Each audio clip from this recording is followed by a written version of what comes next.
Bonjour princesses et princes de l'Éternel. Ma joie est grande de vous retrouver encore aujourd'hui sur le plateau de votre émission Nouveau Commencement et je vous souhaite la bienvenue. Bienvenue à cette émission. Bienvenue à chaque frère, chaque sœur à cette émission. Bienvenue à ceux qui ne connaissent pas le Seigneur, qui en entendant ce qui va être enseigné aujourd'hui, la semence de la parole va germer en eux et produira des fruits. Bienvenue à tous. Je suis heureuse de vous retrouver aujourd'hui pour partager la parole de Dieu autour du thème suivant « Ne te fie pas aux apparences ». Alléluia. Ne te fie pas aux apparences. Je serai comblée de joie de savoir que ces enseignements vous ont permis d'aller de l'avant, vous ont permis de marcher dans la sincérité, dans la vérité, dans la droiture, afin de prendre un nouveau départ avec le Seigneur et de vivre une vie chrétienne épanouie et glorieuse. Ces instants sont bénis, sont riches, alors saisissez-les afin de réaliser votre destinée sur la terre. Ne te fie pas aux apparences, c'est le thème du jour. Nous allons directement rentrer dans le vif du sujet et nous allons lire la parole de Dieu dans le premier livre de Samuel au chapitre 16, versets 1 et 2, puis nous sautons et nous passerons au verset 6 jusqu'au verset 13. Alors je vais faire la lecture dans 1 Samuel 16, versets 1 et 2, puis versets 6 à 13. Je lis la parole du Seigneur. L'Éternel dit à Samuel, « Quand cesseras-tu de parler sur Saül? Je l'ai rejeté, afin qu'il ne règne plus sur Israël. Remplis ta corne d'huile et va. Je t'enverrai chez Isaïe, Bethléemite, car j'ai vu parmi ses fils celui que je désire pour roi. » Samuel dit, « Comment irai-je? Saül l'apprendra et il me tuera. » Et l'Éternel dit, « Tu amèneras avec toi une génisse et tu diras, « Je viens pour offrir un sacrifice à l'Éternel. » Nous sautons et nous passons au verset 6 et nous lirons jusqu'au verset 13. Lorsqu'ils entrèrent, il se dit, en voyant Eliab, « Certainement, loin de l'Éternel est ici, devant lui. » Suivez-moi attentivement, bien-aimés. Verset 7. Et l'Éternel dit à Samuel, « Ne prends point garde à son apparence et à la hauteur de sa taille, car je l'ai rejeté. » L'Éternel ne considère pas ce que l'homme considère. L'homme regarde à ce qui frappe les yeux, mais l'Éternel regarde au cœur. Verset 8. Isaïe appela Abinadab et le fit passer devant l'Éternel. Et Samuel dit, « L'Éternel n'a pas non plus choisi celui-ci. » Isaïe fit passer Shama. Et Samuel dit, « L'Éternel n'a pas non plus choisi celui-ci. » Isaïe fit passer 7 de ses fils devant Samuel. Et Samuel dit à Isaïe, « L'Éternel n'a choisi aucun d'eux. » Puis Samuel dit à Isaïe, « Sont ceux-là tous tes fils? » Et il répondit, « Il reste encore le plus jeune, mais il fait paître les brebis. » Alors Samuel dit à Isaïe, « Envoie le chercher.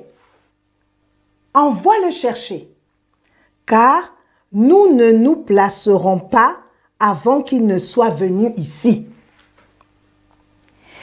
Isaïe l'envoya chercher. Or, il était blond, avec de beaux yeux et une belle figure. L'Éternel dit à Samuel, « Lève-toi, oins-le, car c'est lui. » Samuel prit la corne d'huile et l'oignit au milieu de ses frères. L'Esprit de l'Éternel saisit David. À partir de ce jour et dans la suite, Samuel se leva et s'en alla à Rama. Amen. Après cette lecture, il y a quelques enseignements qui ressortent et nous allons les partager. Lorsque Samuel a vu Eliab, il a pensé que loin de l'Éternel est là. Mais la réponse de Samuel que Dieu lui a donnée a été très catégorique.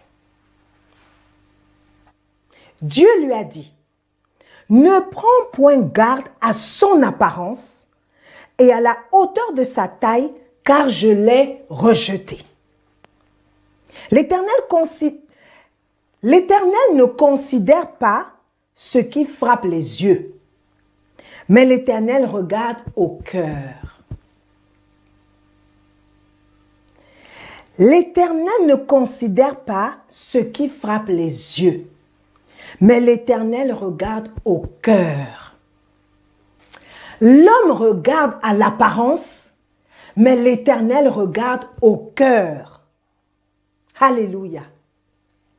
L'homme regarde à l'apparence, mais l'Éternel regarde au cœur. C'est pourquoi je te dis, ne te fie pas à l'apparence.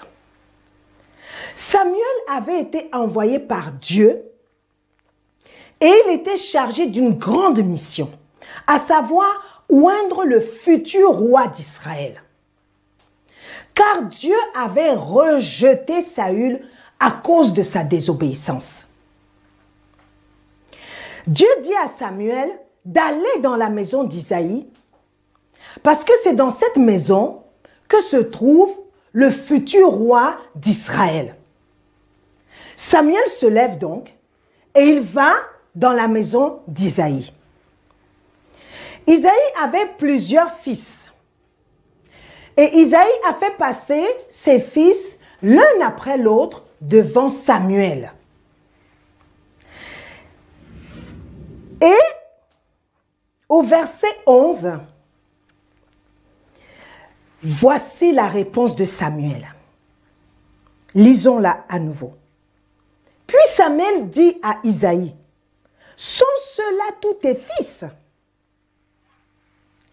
Et il répondit, « Il reste encore le plus jeune, mais il fait paître les brebis. » Alors Samuel dit à Isaïe, « Envoie-le chercher. Envoie-le chercher. » Mais bien aimés, rendez-vous compte que Isaïe, en tant que père, il a envoyé le plus jeune de ses fils pour paître les brebis. Il a envoyé le plus jeune de ses fils pour s'occuper de ses animaux. J'ai envie de dire, quel père bizarre, quel père étrange, quel père sans cœur. Comment peut-il envoyer le plus jeune de ses enfants, le plus jeune de ses garçons, pour aller paître les brebis, et il laisse tous les aînés? Le premier, le second, le troisième, le quatrième, le cinquième, etc. Il choisit le plus jeune. Et c'est le plus jeune qu'il envoie pour s'occuper de ses animaux. Est-ce que vous trouvez cela normal? Moi, je trouve cela anormal. Comment se fait-il qu'un père de famille peut décider à son âme et conscience d'envoyer le plus jeune de ses enfants, le plus jeune de ses garçons, pour s'occuper de ses bêtes? On peut dire que ce père était véritablement bizarre. Parce que moi, si je suis un père, je ne vais pas envoyer le plus jeune de mes enfants. Je vais envoyer, je dirais, l'aîné. Parce qu'il est plus mûr, il est plus grand. Il peut mieux prendre soin des brebis, à mon avis, en tant que père, que le plus jeune qui est un peu plus immature.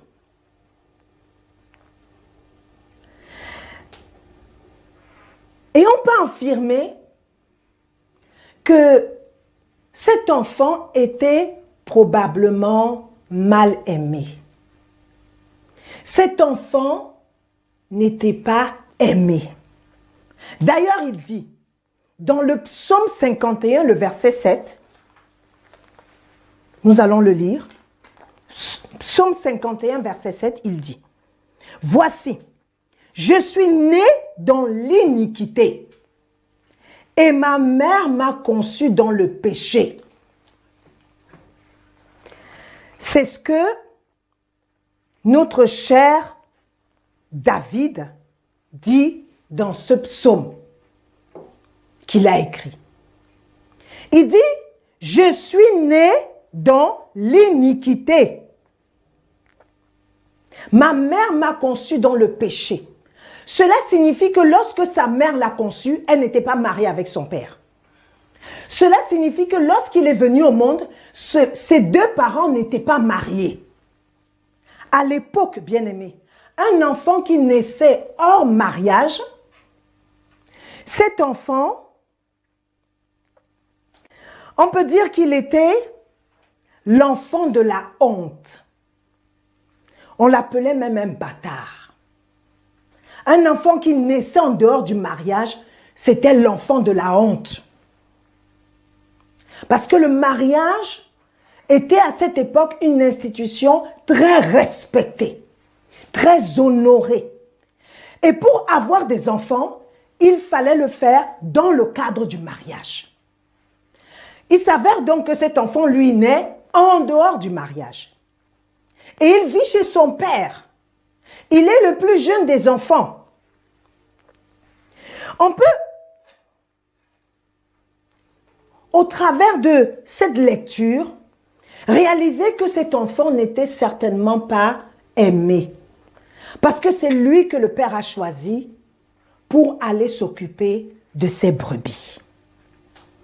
Lisons les versets 12 et 13.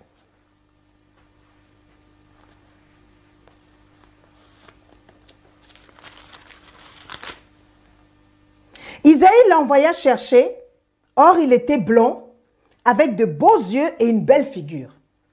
L'Éternel dit à Samuel, « Lève-toi, oins-le, car c'est lui. » Samuel prit la corne et l'oignit au milieu de ses frères.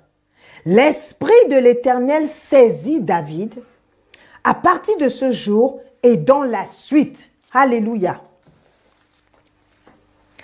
Cet enfant qui était mal aimé, cet enfant qui était certainement l'enfant de l'opprobre, l'enfant de la honte, Dieu l'aimait.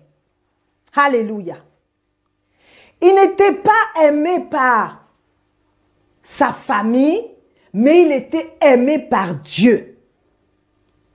Bien-aimé, ne te fie pas à l'apparence, car elle est trompeuse. Ne juge pas les personnes en fonction de leur apparence. Ne considère pas une personne par rapport à son apparence. Crois-moi, tu commettrais une grosse erreur. Moi, je juge au cœur. Je ne juge pas à l'apparence. Je considère les personnes par rapport à leur cœur et non par rapport à ce qu'ils peuvent, comment ils peuvent apparaître auprès des gens. Comment ils peuvent se placer auprès des gens, par rapport à leur situation intellectuelle, par rapport à leur situation professionnelle, par rapport à leur situation sociale. Moi, je ne juge pas. Vis-à-vis, je ne juge pas les hommes en fonction de leur apparence physique. Je ne juge pas les hommes en fonction de leur rang social. Je ne juge pas les hommes en fonction de leur beauté ou de leur laideur. Je juge les hommes par rapport à leur cœur. Alléluia. Il nous arrive, bien-aimés, qu'on ait une grande considération pour certaines personnes qui, au fond, ne nous aiment pas. Mais elles sont avec nous à cause d'un intérêt bien précis. Seulement, les personnes qui nous aiment véritablement, qui sont sincères avec nous, malheureusement, nous avons tendance à les mépriser. Les personnes qui nous disent la vérité, même si cette vérité peut nous blesser, nous avons tendance à les mettre de côté. Les personnes qui nous parlent avec sincérité de cœur, nous avons tendance à ne leur prêter aucune attention. C'est pourquoi nous devons régulièrement prier et demander à Dieu de nous accorder ce merveilleux don de l'esprit qui s'appelle le discernement. Parce que si nous avons le discernement, nous ne jugerons pas la personne par rapport à son apparence. Si nous avons le discernement, nous allons juger la personne par rapport à autre chose. Et ce autre chose, c'est le cœur. Nous allons agir comme Dieu agit. Parce que la Bible dit que tel Dieu est, tel nous sommes dans ce monde. Nous sommes à l'image de Dieu. Puisque Dieu sonde les cœurs et qu'il est en mesure de révéler le cœur à quelqu'un, nous aussi, le Seigneur nous a donné ce merveilleux don. Il nous a accordé la grâce d'avoir ce merveilleux don. Et si nous ne l'avons pas, nous devons prier. Nous devons crier au Seigneur afin de le recevoir, qui s'appelle le discernement des esprits. Parce qu'avec ce don, nous saurons, en priant, qui est cette personne? Quel est l'état d'âme de cette personne? Quel est l'état de son cœur? Nous serons en mesure de sonder, nous serons en mesure d'avoir une visibilité sur l'état du cœur, sur l'état d'âme de cette personne. Parce que le discernement va nous conduire à arriver à cela. Bien-aimé, si tu réalises aujourd'hui que tu n'as pas le discernement, prie le Seigneur. Demande au Seigneur de te donner ce merveilleux don de l'esprit, afin que tu puisses agir conformément à la parole, afin que tu ne te trompes plus lorsque tu juges quelqu'un, afin que tu ne te trompes pas lorsque tu prends une décision vis-à-vis d'une ou d'une autre personne. Alléluia. Le discernement des esprits va nous aider à analyser les situations et les relations que nous entretenons avec les autres. Le discernement va nous aider à agir de la bonne manière, à prendre les bonnes décisions au bon moment et vis-à-vis des bonnes personnes. Alléluia. Si Samuel n'avait pas eu la sagesse et le discernement, il serait passé à côté. Il aurait fait un choix qui n'est pas celui de Dieu. Et je rajouterais, si Samuel n'était pas un homme qui obéissait aux instructions de Dieu, il aurait fait un mauvais choix. Ne te fie pas aux apparences, bien-aimé, parce que si tu te fies aux apparences, tu vas aller contre la volonté de Dieu. Si tu te fies aux apparences, tu vas agir d'une manière qui déplaît au Seigneur. Si tu te fies aux apparences, tu vas considérer que telle personne est bonne, or aux yeux de Dieu, ce n'est pas la personne qu'il faut fréquenter. Si tu te fies aux apparences, tu vas confier quelque chose à une personne, or aux yeux de Dieu, elle n'est pas digne de confiance.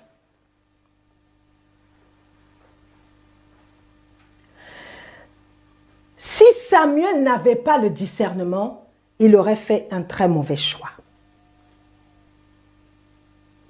À compter de ce jour, bien-aimé, ne te fie plus aux apparences, mais sonde la personne. La Bible nous dit que nous devons éprouver les esprits pour savoir s'ils sont de Dieu. Sonde la personne. N'écoute pas ceux qui te flattent, mais au contraire, prête l'oreille à ceux qui ont le courage de te dire la vérité, même si cette vérité ne te fait pas plaisir à entendre. Ne juge pas les gens selon leur apparence, mais demande au Seigneur de te révéler l'état d'âme de chaque personne que tu côtoies. Lorsque tu dois prendre une décision et que cette décision engage une personne, demande au Saint-Esprit quel est l'état d'âme de cette personne, afin que tu agisses comme il faut, bien-aimé. Je vais t'avouer quelque chose. Bien-aimé, si personnellement, je m'étais arrêté à l'apparence, je serais passé à côté de ma bénédiction en ce qui concerne le mariage. C'est pourquoi je te dis, bien-aimé, ne te fie pas à l'apparence. Gloire soit rendue à Jésus, parce que j'ai eu le discernement pour savoir que le choix qui était devant moi, le choix qui s'imposait à moi, était bien le bon. Mais j'aurais pu passer à côté à cause de l'apparence. Je t'exhorte à ne pas te fier à l'apparence car tu le regretteras, bien-aimé. Je vais te donner un verset avec lequel tu peux prier. Et le Saint-Esprit qui est en toi, si tu es enfant de Dieu, sera en mesure, puisqu'il sonde les cœurs et les reins, de te dire qui est qui. C'est Jérémie 33, verset 3. Jérémie 33, verset 3, c'est peut-être un verset que tu connais. Mais le moment est venu que tu pries avec ce verset. La Bible dit, invoque-moi et je te répondrai. Je t'annoncerai de grandes choses, des choses cachées que tu ne connais pas. Bien-aimé, tu as une décision à prendre. Fie-toi à ce verset. Par rapport à un choix, fie-toi à ce verset.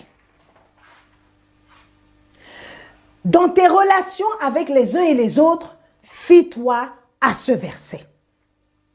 Parce que le verset te dit que Dieu est en mesure de t'annoncer des grandes choses, des choses cachées que tu ne connais pas. Si tu pries avec ce verset, Dieu va te montrer les choses cachées que tu ne connais pas par rapport à une personne et tu seras en mesure de savoir si la décision que tu veux prendre vis-à-vis d'elle est bonne ou pas. Si l'engagement dans lequel tu veux aller avec elle est bon ou pas. Si tu pries avec ce verset, crois-moi, tu sauras quelle est la bonne décision qu'il faudra prendre. Bien-aimé, applique cette parole. Déclare cette parole. Prie avec cette parole et tu verras qu'elle s'accomplira certainement. Dieu t'aime tellement, il ne veut plus que tu te trompes. Il ne veut plus que tu fasses des erreurs de jugement. Il ne veut plus que tu te fies à l'apparence.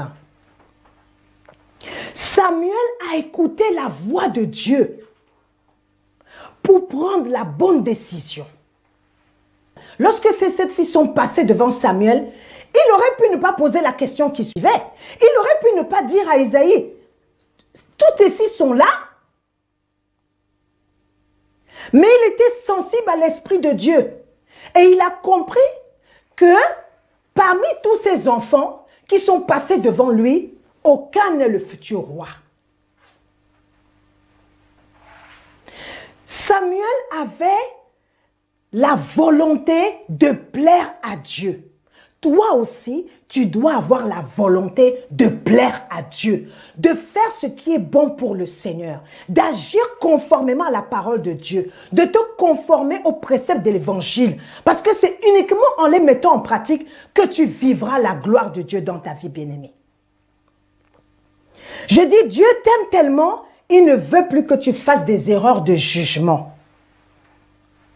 Il ne veut plus que tu fasses des erreurs de jugement par rapport à l'apparence. Et David, on est allé le chercher lorsqu'il était en train de paître les brebis de son père. Ça veut dire que David faisait quelque chose, bien-aimé. David n'était pas oisif. David n'était pas paresseux. David n'était pas fainéant. David aurait pu se plaindre auprès de son père en disant « Comment se fait-il que c'est moi le plus jeune que tu envoies pour aller paître tes brebis? Pourquoi n'envoies-tu pas mon aîné? Pourquoi tu n'envoies pas celui qui vient même juste avant moi? Pourquoi c'est moi que tu choisis ?» Mais la Bible ne nous dit pas que David s'est plaint. La Bible nous dit que David était en train de perdre les brebis de son père. David était en train de faire quelque chose. Ça veut dire que toi aussi, il faut que tu sois en train de faire quelque chose. Parce que le jour où ta bénédiction va arriver, il faut que tu sois en train de faire quelque chose. Le jour où la bénédiction de David est arrivée, le jour où Dieu a décidé de changer le statut de David, il n'était pas en train de dormir. Il n'était pas en train de faire des choses qui ne sont pas la gloire de Dieu. Il était en train de travailler. Toi aussi, le jour où le Seigneur te visitera, il faut qu'il te trouve en train de travailler, en train de faire quelque chose. C'est un enseignement également qu'il faut garder dans ce message. Parce que David était un homme qui travaillait. David était un homme qui faisait quelque chose. Toi aussi, tu dois être quelqu'un qui travaille. Tu dois aimer le travail, tu dois travailler. Le fainéant n'est pas bon pour le Seigneur. La Bible dit un peu de sommeil, un peu d'assoupissement et la pauvreté te surprendra comme un voleur. David n'était pas en train de errer. David était en train de bosser. Toi aussi, sache que Dieu attend de toi que tu travailles. Parce que c'est en travaillant qu'un jour, le Seigneur te visitera. C'est en travaillant qu'un jour, le Seigneur permettra que ton statut change. Tu es enfant de Dieu. Puisque tu es enfant de Dieu, la Bible nous dit dans Jérémie 29, verset 11, Dieu a pour toi des projets de paix et non de malheur, afin de te donner un avenir et de l'espérance. Dieu a pour toi des projets de paix. Dieu a pour toi des projets de paix, bien-aimé. Et pour que ces projets de paix se réalisent, il faut que tu sois en train de faire quelque chose. Tu dois faire quelque chose. Dieu est en mesure de t'accorder une distinction particulière. Pour cela, il ne faut pas qu'il arrive et qu'il te trouve les bras croisés. Il faut qu'il arrive et qu'il te trouve en train de bosser. Parce que cela lui plaît. Alléluia. Aujourd'hui, tu fais peut-être un travail ingrat. Un travail qui n'a aucune considération. Je te dis de continuer ce travail. Le travail que David faisait, à savoir paître les brebis, excuse-moi, c'est un travail ingrat. Mais David le faisait. Et David ne murmurait pas. Alors toi aussi, dans ce travail que tu es en train de faire, qui n'est peut-être pas celui que tu aurais voulu, qui n'est peut-être pas celui que tu aurais désiré, qui ne correspond peut-être pas avec ton niveau d'études, qui ne correspond peut-être pas avec tes qualifications, mais tu le fais, fais-le avec joie, bien-aimé. Parce que tu ne sais pas, un jour viendra, le Seigneur est en mesure de changer ton statut. Un jour viendra, le Seigneur est en mesure de décider de te faire passer de ce travail à un autre encore meilleur. Continue ce que tu fais. Fais-le avec joie. Fais-le avec détermination. Fais-le de tout ton cœur. Autant marqué. Le Seigneur qui a dit dans sa parole qu'il a pour toi des projets de paix et non de malheur, afin de te donner un avenir et de l'espérance, tu verras la parole de Dieu s'accomplir dans ta vie. Continue ce travail, bien-aimé. Prends courage. David se fortifiait lui-même. Il n'attendait pas que quelqu'un vienne le fortifier. Il parlait à son âme et il disait, mon âme, bénis le Seigneur, fortifie-toi, fortifie-toi. Toi aussi, bien-aimé, fortifie-toi, prends courage. Le Seigneur est avec toi. Et puisque le Seigneur est avec toi, tu n'iras que de gloire en gloire. Et tu ne vivras que les victoires du Seigneur. Alléluia. David était le choix de Dieu. Sache que toi aussi, tu es le choix de Dieu. Bien qu'il ait été conçu dans l'iniquité, bien qu'il ait été conçu dans le péché, David était le choix de Dieu. Sache que toi aussi, tu es le choix de Dieu. Ne méprise personne, bien-aimé. et ne te méprise pas non plus. Chaque être humain a de la valeur. Même si aux yeux des hommes, tu n'as aucune valeur, sache qu'aux yeux de Dieu, tu as de la valeur. Tu es la prunelle des yeux de Dieu. J'aime le dire. Tu es la prunelle des yeux de Dieu. Tu es important aux yeux de Dieu. Tu es importante aux yeux de Dieu. Dieu a fait de toi un être mis à part. Même si aujourd'hui ce n'est pas ce que tu vis, crois-moi, Dieu a fait de toi un être mis à part. Et tu es un être unique. Tu n'es la photocopie de personne. Tu ne ressembles à personne. Tu es unique. De la même manière que les empreintes digitales sont uniques, sache que toi aussi tu es unique. Aux yeux de Dieu, tu es unique. Et ta destinée est unique. Ton parcours est unique. Il ne sera jamais comparé à celui d'un autre. Alors ça ne sert à rien de te comparer à qui que ce soit.